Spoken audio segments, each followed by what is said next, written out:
영국에서 개최된 학술 대회. 한 중국 학생이 고조선이 중국의 역사라고 당당하게 발표하고 있습니다. 조용히 그녀의 말을 경청하고 있는 청중들. 그런데 그 순간 한국에서 온 여대생이 분노를 참지 못하고 손을 번쩍 들었습니다. 하지만 그녀에겐 상상할 수 없는 일이 벌어지고 말았는데요. 도대체 그녀에게 무슨 일이 벌어진 것일까요? 바로 지금 사연을 들어보겠습니다. 오늘의 사연 시작합니다. 안녕하세요. 저는 영국에서 역사학 석사 과정을 밟고 있는 대학원생 클라라 벤트리입니다. 오늘은 제가 며칠 전에 목격한 학술 대회의 한 장면에 대해 이야기해 드리려고 해요. 역사에 관심이 있든 없든 이 이야기를 들으면 아마 가슴이 뛰게 될지도 몰라요. 그날은 동아시아 고대사를 주제로 한 국제학술 대회가 열린 날이었어요. 특히 최근 각광을 받고 있는 한국의 뿌리인 고조선을 다루는 내용의 발표가 예정되어 있어서 많은 사람들이 관심을 가졌죠. 저도 그중 한 명이었고요. 솔직히 말씀드리면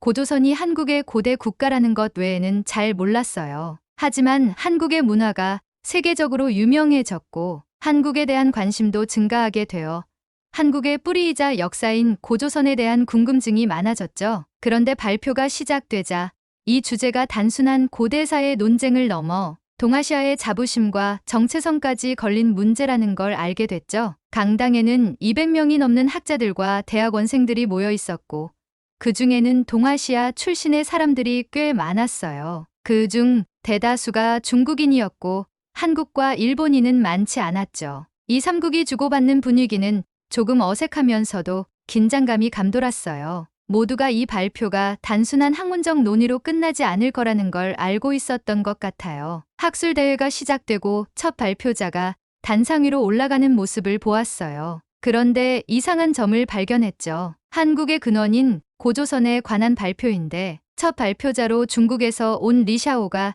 단상에 오르는 모습을 봤기 때문이었죠. 그녀의 차분하고 자신감 넘치는 모습이 묘한 긴장감을 자아냈죠. 의아하긴 했지만 그녀가 무슨 이야기를 꺼낼지 귀를 기울이며 지켜봤습니다. 리샤오는 마이크를 잡고 또렷한 목소리로 발표를 시작했어요. 오늘 저는 고조선과 중국의 유아 문명 간의 관계를 중심으로 말씀드리겠습니다. 일제히 청중들은 술렁이기 시작했고 저도 그녀의 첫마디에 머릿속은 물음표로 가득해지기 시작했어요. 발표를 시작하는 그녀의 태도는 단호했어요. 발표 내용은 유아 문명을 동아시아 문명의 중심으로 두고 고조선이 그 영향을 받아 형성되었다는 논리를 펼쳤죠. 유아 문명은 동아시아 문명의 기원 중 하나로 현재 중국 유아 지역을 중심으로 발전했습니다. 고조선 역시 이 문명에서 탄생한 문명입니다. 초기에는 중국의 정치적, 경제적, 문화적 영향을 강하게 받으며 체계를 갖췄습니다. 스크린에는 유아 문명과 고조선 유적에서 발견된 유물 사진이 띄워졌어요. 리샤오는 두 지역에서 발견된 도자기의 유사성을 근거로 들며 두 문명이 밀접하게 연결되어 있었다고 설명했죠. 이 도자기들은 고조선이 유아 문명의 영향을 받았다는 강력한 증거입니다. 유아 문명은 기원전 3000년경 문명이 발전하기 시작했습니다. 이후 고조선이 세워졌고 유아 지역과 밀접한 지역인 고조선은 유아 문명의 정치, 경제, 문화를 본받으며 체제를 구축했습니다. 고조선은 유아 문명에 종속되었던 세력에서 시작하여 지금의 한국으로 발전하게 된 것입니다. 리샤오의 말에는 강단이 있었습니다. 한국의 역사에 관한 내용에서 끊임없이 화두되는 중국 파생론의 힘을 실어주는 발표였습니다. 이 말을 듣는 청중들은 메모를 하기도 하고 고개를 끄덕이기도 했습니다. 이어서 리샤오는 쌀의 기원에 대해 언급하기 시작했습니다. 여러분이 동양의 식문화를 생각하게 되신다면 제일 처음 떠오르는 곡물이 있을 겁니다. 바로 쌀입니다. 쌀 역시 기원은 중국입니다. 훈난이에서 발견된 벼씨앗은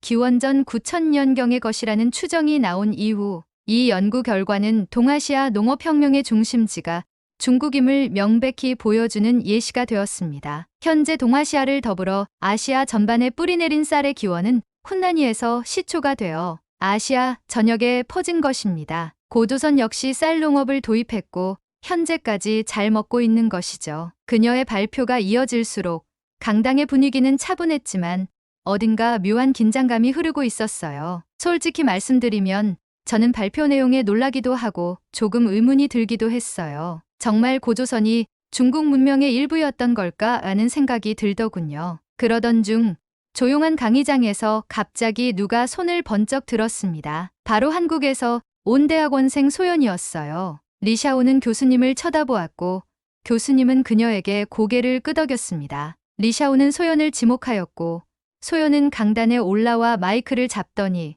단호하게 말하기 시작했죠. 리샤오 발표자님의 연구가 흥미롭습니다. 하지만 중요한 점에서 논의가 편향된 부분이 있습니다. 김소연의 첫 마디부터 강당 안은 숨죽인 분위기로 바뀌었어요. 그녀는 스크린에 새로운 사진을 띄웠어요. 리샤오가 제시했던 벼 씨앗의 사진이었죠. 이 사진은 한국의 청주 소로리에서 발견된 벼 씨앗의 사진입니다. 발굴된 청주 소로리 벼 씨앗은 기원전 13,000년 전의 것으로 세계에서 가장 오래 재배되었던 벼로 인정받고 있습니다. 훈난이에서 발굴된 벼 씨앗과 비교해도 그 연대 차이는 무려 4,000년입니다. 이는 동아시아 농업의 기원이 중국에만 국한되지 않음을 보여줍니다. 리샤오는 말없이 화면만 바라보고 있었고 장내는 술렁이기 시작했습니다. 소연은 이어서 하가점 하층 유적에서 발견된 비파형 동검의 사진을 띄웠어요. 이 동검은 고조선이 독립적으로 발전했음을 증명하는 중요한 유물입니다.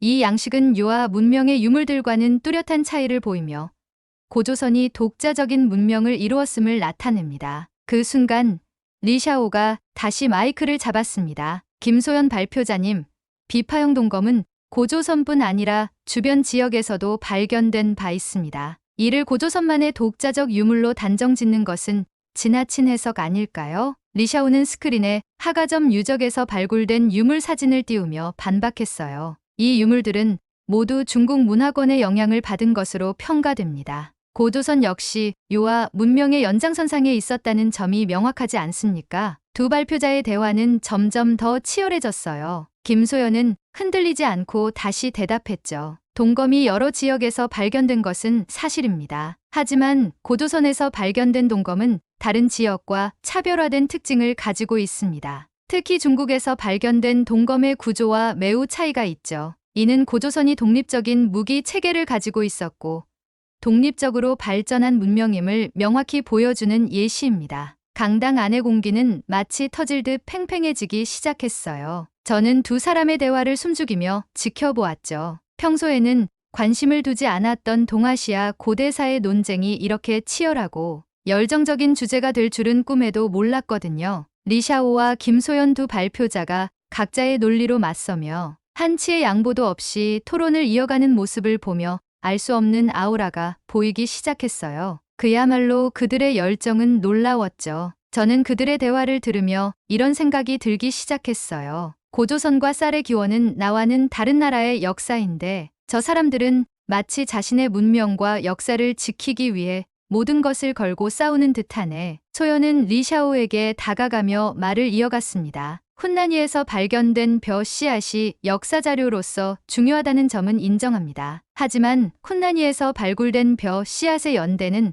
한국의 청주 소로리보다 4,000년 늦습니다. 이 차이는 결코 무시할 수 없는 사실임을 명심하시기 바랍니다. 리샤오는 소연의 도발에 분노가 차올랐는지 소연의 마이크를 단호하게 뺐으며 목소리를 높였습니다. 그렇다면 김소연 발표자님은 고조선이 중국과의 교류에서 완전히 독립적이었다고 주장하시는 건가요? 그러자 소연은 표정 하나 바뀌지 않고 단호하게 대답했어요. 아니요. 고조선은 중국과 교류했을 가능성이 큽니다. 하지만 교류와 종속은 아예 다른 워딩입니다. 고조선은 독립적이고 자주적인 문명으로 발전했습니다. 이 점을 무시한 채 고조선을 단순히 중국의 일부로 보는 것은 왜곡된 해석이라는 것이 제 주장입니다. 저는 두 사람의 논쟁에 완전히 몰입하다 보니 자연스레 손에 힘을 주고 있게 되었어요. 손바닥에선 땀이 흥건해지고 팽팽한 긴장감은 공간을 가득 메웠죠. 두 발표자는 각자의 논리를 점점 더 강화하며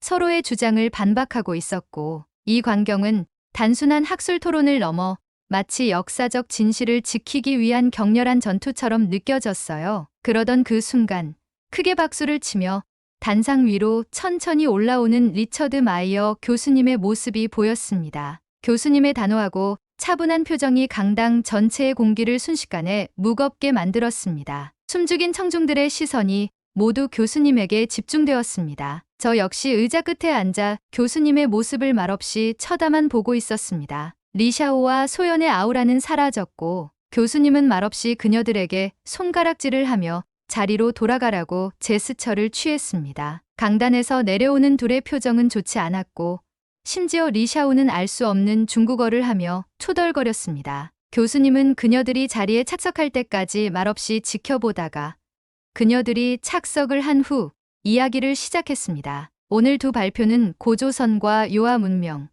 그리고 동아시아 농업의 기원에 대해 심도 깊은 논의를 보여주었습니다. 두 분 모두 열정과 노력을 기울인 연구를 발표해 주셔서 감사합니다. 교수님의 목소리는 낮았지만 강당 전체를 가득 채우기에 충분했습니다. 저는 교수님이 무슨 말을 할지 너무나도 궁금했습니다. 그리고 내심 제발 이 논쟁을 깔끔히 정리해 주기를 바라며 조용히 교수님의 다음 말을 기다렸습니다. 강당은 정적이 일었고 교수님은 드디어 입을 열었습니다. 그러나 중요한 몇 가지 점에서 바로잡아야 할 것 같습니다. 이 말이 울려 퍼지자 강당 전체가 정적에 휩싸였습니다. 저는 심장이 두근거리며 교수님의 입에서 나올 진실을 기다리고 있었습니다. 같이 듣고 있던 청중들도 모두 저와 같이 교수님의 입을 일제히 쳐다보고 있었죠. 교수님은 한 박자 숨을 고른 뒤 차분히 이야기를 이어갔습니다. 우선 토론의 첫 번째 안건이 되어버린 쌀의 기원에 대해 말씀드리도록 하겠습니다. 교수님은 스크린에 혼란이에서 발굴된 벼 씨앗 사진을 띄우며 설명하기 시작했습니다. 리샤오 발표자님께서 언급한 혼란이 벼 씨앗은 기원전 9000년경의 것으로 동아시아에서 매우 중요한 발견임이 분명합니다. 그리고 중국 학계에서도 이를 동아시아 쌀 재배의 기원지로 보고 있고 이에 관한 심도 깊은 연구에 몰두 중입니다. 그리고는 다시 화면을 넘기며 새로운 사진을 띄웠습니다. 소연이 제시한 한국의 청주 소로리에서 발견된 벼 씨앗이었습니다. 하지만 여기서 중요한 사실을 간과해서는 안 됩니다. 청주 소로리에서 발견된 벼 씨앗은 기원전 13,000년 전의 것으로 추적 및 연구가 완료되었고 전 세계에서 가장 오랫동안 재배가 되었던 벼로 현재까지 인정받고 있습니다. 그 순간 강당 안에 숨막힐 듯한 공기가 확연히 바뀌었습니다. 모든 사람이 화면 속 자료를 바라보며 무언가 깨달은 듯 조용히 고개를 끄덕이고 있었어요. 저도 제 안에서 어떤 해방감을 느꼈습니다. 이 쌀 한 톨의 발견은 단순한 학문적 성과가 아닙니다. 이는 한국에서 이루어진 고고학적 발굴의 결정적인 성과로 전 세계 학계에서도 인정받은 바 있습니다. 2003년 영국 BBC에서도 보도된 내용이죠. 쌀의 기원이 한국에 있다는 점은 고고학적 증거로 명백히 입증된 바가 있습니다. 강당 전체가 교수님의 말씀에 호응을 하고 있던 그때 리샤오가 자리에서 일어나 손을 들고 입을 열었습니다.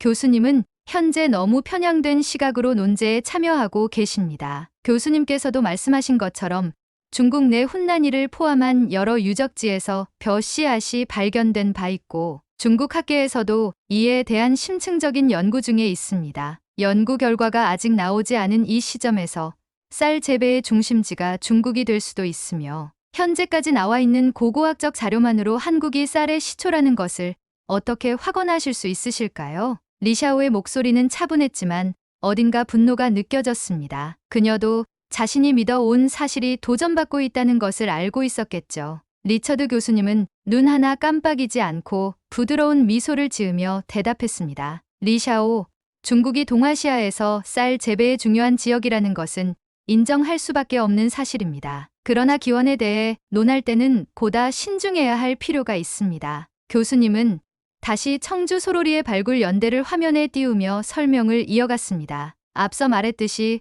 청주 소로리의 벼 씨앗은 기원전 13,000년 전의 것으로 훈난이에서 발견된 시기보다 무려 4,000년 앞선다고 말씀드렸습니다. 이는 단순히 주장에 그치는 것이 아니라 고고학적 증거를 바탕으로 한 연구 결과입니다. 결과라는 것은 값이 나왔다는 얘기죠. 중국은 현재 결과를 도출해내지 못했고 한국은 결과를 도출해내었습니다. 결과론적으로 현재로선 이 연구 결과에 반대할 수 없는 입장이죠. 결과가 그러니까요. 그 말을 듣는 순간 저는 온몸에 소름이 돋는 걸 느꼈습니다. 이게 바로 진실이라는 것이구나. 제가 속으로 중얼거렸습니다. 교수님은 자료를 넘겼습니다. 화면에는 고조선이라는 단어가 나타났고 교수님은 이야기를 이어가셨습니다. 자, 다음으로 고조선에 대해 이야기해 보겠습니다. 교수님은 화면에 하가점 하층에서 발견된 비파형 동검의 사진을 띄우며 설명을 이어갔습니다. 리샤오 발표자님께서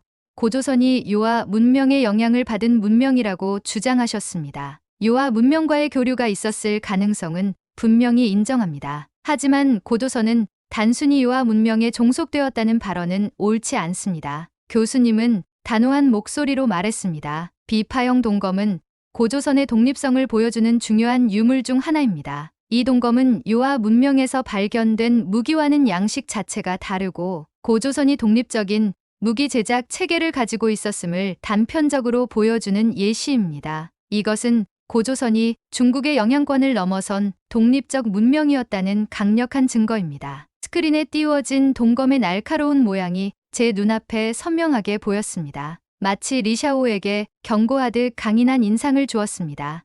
저도 모르게 주체할 수 없는 숨을 가쁘게 내쉬며 이야기를 경청했습니다. 리샤오는 교수님의 분위기에 압도되었는지 첫 발표를 할 때의 당당함은 사라진 지 오래였습니다. 표정은 당황스러운 기색으로 가득 찼고 눈빛은 흔들리고 있었죠. 반면 소연은 교수님의 말에 감격한 듯 그를 애정어린 눈빛으로 바라보며 감출 수 없는 흥분 상태임을 보여주었습니다. 그녀의 두 손은 깍지를 낀 채 마치 신의 목소리를 듣는 듯 황홀한 표정을 짓고 있었죠. 교수님은 마지막으로 리샤오와 소연을 바라보며 낮고 근엄한 목소리로 말을 이어갔습니다. 리샤오가 주장한 고조선이 중국의 속국, 요하 문명의 종속이라는 말은 고고학적 증거가 불충분하다는 결론이 나옵니다. 이에 반대표를 던지기 위해선 중국 학계의 심도 있고 세밀한 분석을 통한 고고학적 자료를 제출해야 할 것입니다. 이 모든 이야기에 반하기 위해선 수많은 노력이 필요할 것이라는 것을 명심하십시오. 현대 사회에서의 역사의 왜곡은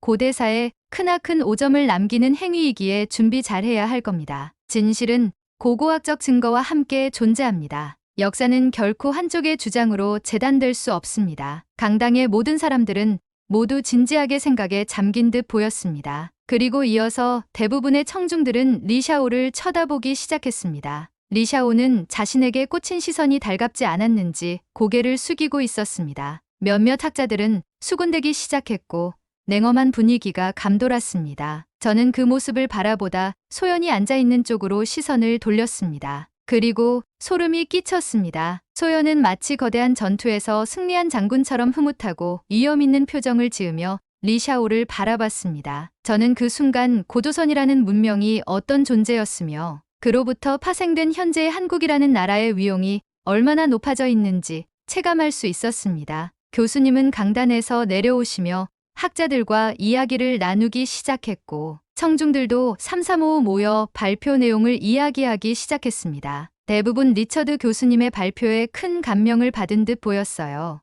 리샤오는 이 분위기를 견딜 수 없는 듯 황급히 자리를 떠났고 소연의 주위에는 수많은 학자들과 청중들이 모여 그녀와 이야기를 나누고 있었습니다. 저는 멍하니 그 장면들을 바라보다 혼자 강당을 빠져나와 차가운 바람을 맞으며 생각에 잠겼습니다. 바람은 마치 제 마음속 혼란을 씻어내는 듯했습니다. 그 순간 머릿속에서 한 가지 질문이 맴돌았어요. 나는 이제 무엇을 해야 할까? 그 답은 의외로 명확했습니다. 진실을 지켜야 한다. 리샤오의 발표를 다시 한번 되새기며 저는 두려움을 느꼈습니다. 고조선이 중국의 일부라는 왜곡이 이렇게 당당히 국제학술대회에서 받아들여지면 어떡하지? 라는 생각이 머리를 떠나지 않았습니다. 하지만 리처드 교수님이 비파형 동검과 청주 소로리 벼 씨앗의 중요성을 차분히 짚어내며 현대 고고학적 진실을 바로잡는 순간 제 마음속 어딘가에서 해방감이 느껴졌습니다. 쌀은 한국에서 처음 재배되었고 고조선은 독립된 문명이라는 오늘의 내용들처럼 앞으로 역사를 바로잡기 위해 내가 더 많이 공부하고 노력해야겠어. 저는 제가 그동안 왜 이렇게 소극적이었는지 스스로에게 묻기 시작했습니다. 역사를 아는 것만으로는 부족하다는 것을 깨달았어요. 역사를 지키는 일, 그리고 그 진실을 널리 알리는 일이 제 몫이라는 사실이 명확해졌습니다. 강당을 떠나며 클레어 교수님의 마지막 말씀이 제 머릿속에 울려 퍼졌습니다. 진실은 고고학적 증거와 함께 존재합니다. 역사는 결코 한쪽의 주장으로 재단될 수 없습니다. 그 말은 단순한 학술적 결론이 아니라 제게 주어진 과제처럼 느껴졌습니다. 저는 결심했습니다. 내게 주어진 작은 힘이라도 보태어 진실을 수호하고 이를 알리는 사람이 되겠다고요. 앞으로도 전 세계의 역사와 진실에 관해 수많은 연구와 분석, 그리고 과제를 수행하는 사람이 되려 합니다. 중국의 역사 왜곡에 가슴 아픈 한국인들에게 희망의 메시지가 되었으면 합니다. 오늘의 이야기는 여기까지입니다. 요즘 부쩍 날씨가 추워졌죠? 추운 날씨 속에 시청해주신 여러분께 추천드리는 제품들을 태그해두었어요. 특히 화면을 자주 보고 있는 저는 루테인으로 눈 건강을 항상 챙긴답니다. 여러분도 환절기 감기 조심하시고 눈 건강, 몸 건강하게 한국인의 자긍심으로 살아가시는 하루 되시길 바랄게요. 그리고 오늘의 이야기가 마음에 드셨다면 구독, 좋아요 부탁드리겠습니다. 다음엔 더 좋은 사연으로 여러분을 찾아뵙겠습니다. 시청해주셔서 감사합니다.